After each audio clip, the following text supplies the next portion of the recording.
ሌሎችን ለመርዳት ሁል ጊዜ የራሳችሁን ችግሮች ወደ ጎን አድርጉ። ልባችሁ ሁል ጊዜ ሞኝ ያስመስላችኋል።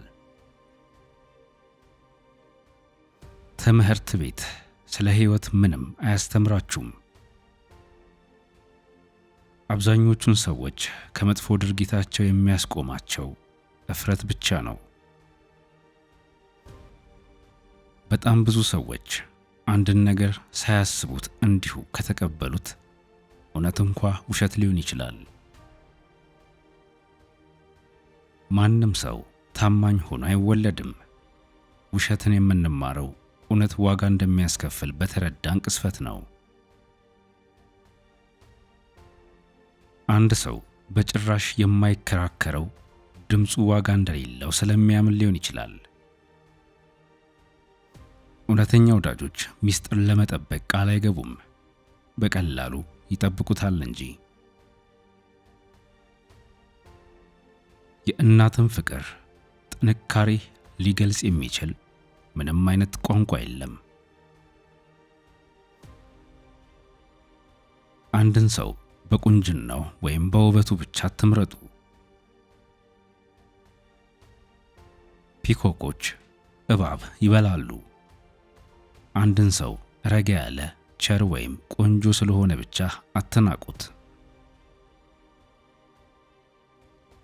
ለእናንተ አንዲት ድንጋይ እንኳ ማንሳት ለማይችል ሰው ተራራ አታንሱለት። 50 ሊቃውንትን በአንድ እውነታ ዝም ማሰኘት ትችላላችሁ። ነገር ግን አንድን ሞኝ በ50 እውነታዎች ዝም ማሰኘት አትችሉም።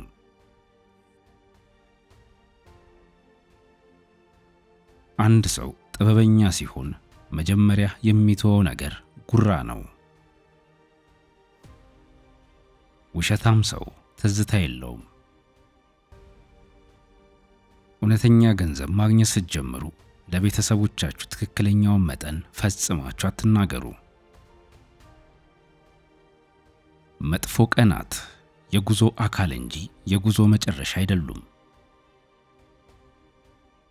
በሰዎችና በእንስሳት መካከል ያለው ልዩነት እንስሳት ሞኝ መሪ እንዲኖራቸው ፈጽሞ አለመፍቀዳቸው ነው። አባቴ ያለ እሱ እንዴት መኖር እንደምችል ካልሆነ በስተቀር ሁሉንም ነገር አስተምሮኛል።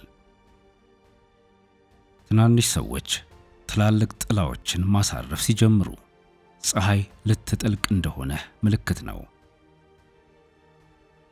ማንም ባይከተላችሁም የራሳችሁን መንገድ ተራመዱ፣ እድላችሁ ይጠብቃችኋል። ከጥንካሬ በስተጀርባ ሁሉንም ነገር ብቻውን የተማረ አንድ ልጅ ነበረ። ብዙሃኑን አትከተሉ፣ መንገዱን መሪ ሁኑ። ቆማችሁ እውነትን ስትናገሩ ጠላቶችን ታፈራላችሁ። ሰዎች ጭቃ የተሻገረውን ሰው መንገድ ማቋረጥን ያስተምሩታል። ዓለም ከእውነት ተቃራኒ ከሆነች እኔ ከዓለም ተቃራኒ ነኝ። ሰዎች ከራሳቸው ቃላትና ድርጊቶች በስተቀር በሁሉም ነገር ውስጥ ክፉን ያያሉ። የማትጋልበውን ፈረስ አትመግብ። የምንኖረው ለመሰቃየት ነው፣ የምንሞተው ለነጻነት ነው። ብቸኛ በመሆኔ አላማርርም፣ ምክንያቱም ዓለምን የገፋሁት እኔ ነኝ። ዲሞክራሲ ሰዎችን ባርነትን እንዲቀበሉ የማድረጊያ ቀጥተኛ ያልሆነ መንገድ ነው። እያንዳንዱን ፈገግታ አትመኑ። አንዳንድ ሰዎች ከመናከሳቸው በፊት ጥርሳቸውን ያሳያሉ። ብዙ ስትናገሩ የዝምታን ውበት ታጡታላችሁ። መጥፎ ቀናቶቼ አስተምረውኛል። ሁሉም ሰው የሚሰጠው ምክር አለው፣ ነገር ግን የሚይዘው እጅ የለም። የባንክ ሂሳባችሁ ውሳኔዎቻችሁን እንጂ ህልሞቻችሁን አያንጸባርቅም። ምንም ነገር በግዴታ ሳይሆን ሲቀር ትክክለኛው መልስ ይታያል። አንድ ጊዜ ብቻ ነው የምትኖረው። ስህተት ነው። በየቀኑ ትኖራላችሁ። የምትሞቱት ግን አንድ ጊዜ ብቻ ነው። ከሞኝ ጋር መከራከር በጉንጫችሁ ላይ ያለን ቢንቢ ከመግደል ጋር ተመሳሳይ ነው። ልትገድሉት ትችላላችሁ ወይም ላታገኙት ትችላላችሁ። ያም ሆነ ይህ ግን ራሳችሁን በጥፊ ትመታላችሁ። ያለፈው ጊዜ ምንም ያህል ከባድ ቢሆን ሁልጊዜ እንደገና መጀመር ትችላላችሁ። አንድን ሰው ስትወዱ እናንተን የመጉዳት ኃይልን ትሰጡታላችሁ።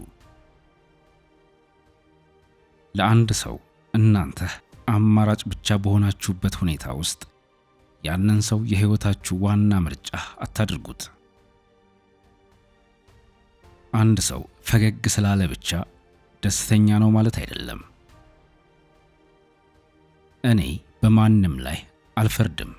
ሁሉም ሰው እንደፈለገው የመኖር መብት አለው። ለሁሉም ታሪክ ሁለት ጎኖች አሉ፣ የሐሰተኛው ጎንና የእውነተኛው ጎን። ሰዎች ስለ ህይወት ምንም ያህል ጥልቀት ባለው ሁኔታ ቢነግሯችሁ እናንተ ራሳችሁ እስካልሞከራችሁት ድረስ አትረዱትም። ምንም ያህል ጥሩ ብትሆኑ ሰዎች እንደ ስሜታቸውና እንደ ፍላጎታቸው ይፈርዱባችኋል። ፍቅር አይጎዳችሁም። እንዴት መውደድ እንዳለበት የማያውቅ ሰው ነው የሚጎዳችሁ። በእርግጥ ወላጆቻችሁን ማዳመጥ አለባችሁ። በእርግጥ የሚያወሩትን ያውቃሉና። ክርክርን ለማሸነፍ በጣም ኃይለኛው መንገድ ጥያቄዎችን መጠየቅ ነው። ሰዎች በራሳቸው አመክንዮ ውስጥ ያሉትን ስህተቶች እንዲያዩ ያደርጋቸዋልና። ማንም ሰው ስለ እናንተ ብዙ እንዲያውቅ አትፍቀዱ። ብዙ ባወቁ ቁጥር የበለጠ ይጠቀሙባችኋል። ማንኛውንም ሞኝ ዝም ለማሰኘት እነዚህን ሁለት ጥያቄዎች ብቻ ጠይቁ። በህይወት ውስጥ ምን አሳክተሃል እና ከተሸነፍክባቸው ነገሮች ምን ተማርክ ብላችሁ